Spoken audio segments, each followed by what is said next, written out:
Hi, OroNaz, Travis here, and welcome to Friday. It's the 26th of March. It's the 33rd day in our 40-day journey to the cross during this Lent season. We've been together working through the 40 words for 40 days, pauses for Lent.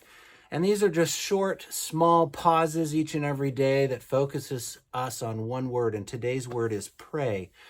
Jesus shares out of the gospel account of Luke in chapter 11. Jesus was praying in a certain place, and after he had finished, one of his disciples said to him, "Lord, teach us to pray." And something is very important that we need to pick up on the posture of the disciples. And as you read the rest of the narrative, the eagerness that Jesus teaches then the disciples because of their request. And that is this posture of learning. Lord, teach us to pray.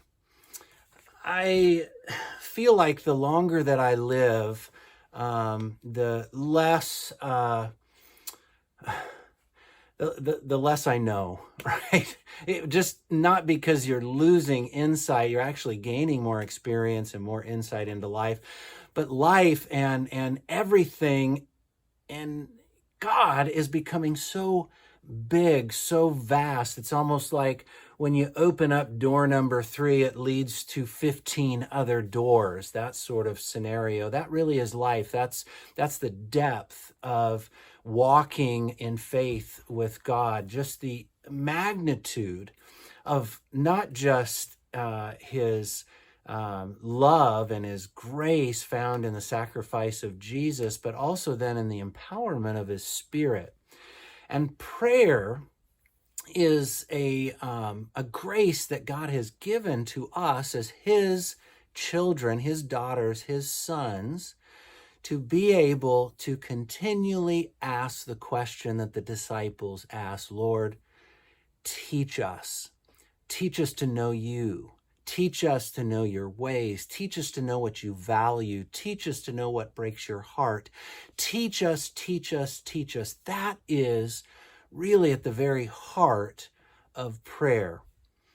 Now think about during your days in primary school. If you spent the entire class speaking to your teacher, would you have learned anything? No, of course not. You needed to quiet this so you could enlarge your listening and to actually begin to retain and to be formed. And prayer, so much of the time, as we treat it as Christians and those that have been following Christ for some time, can then treat prayer as a time that we can just talk, kind of like I'm doing right now, and telling God. And there is certainly a part of prayer that we need to do that. But prayer is not less than that, it is more. What if we would use really the disciples' posture of teach us to pray, and then we quiet ourselves? It's awkward to quiet ourselves just in that moment, to quiet ourselves. But one of the most beautiful prayers is the prayer that starts out, Lord, have your way. Lord, teach me. Lord, show me. Lord, come. I was reminded, I wrote down a quote here from Dietrich Bonhoeffer about being interrupted by God. Kind of an interesting and ironic statement. He said, we must be ready to allow ourselves to be interrupted by God. And one of the ways that we can prepare ourselves to be interrupted by God is by quieting our physical minds and hearts and bodies, our physical bodies rather, and our mind and our heart in prayer. So why don't, as we close this out, spend another minute or two after I sign off here and pray a simple prayer. God, show me. God, teach me. God, mold me. Pray something very simple like that and then pause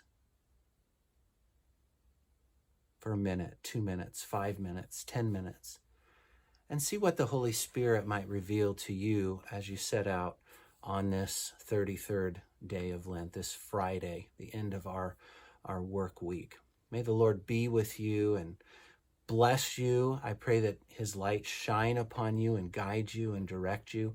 I pray that this day, as you seek him in a posture of learning, that your prayers would not be something that you speak, but that God reveals and speaks to you, something that you hear, not just in an audible way, but in your heart, led by his heart. May the Lord be with you. Love you all. Can't wait to worship with you this week, Palm Sunday, and getting ready to be able to move towards a little bit closer towards the cross. Grace and peace. Bye.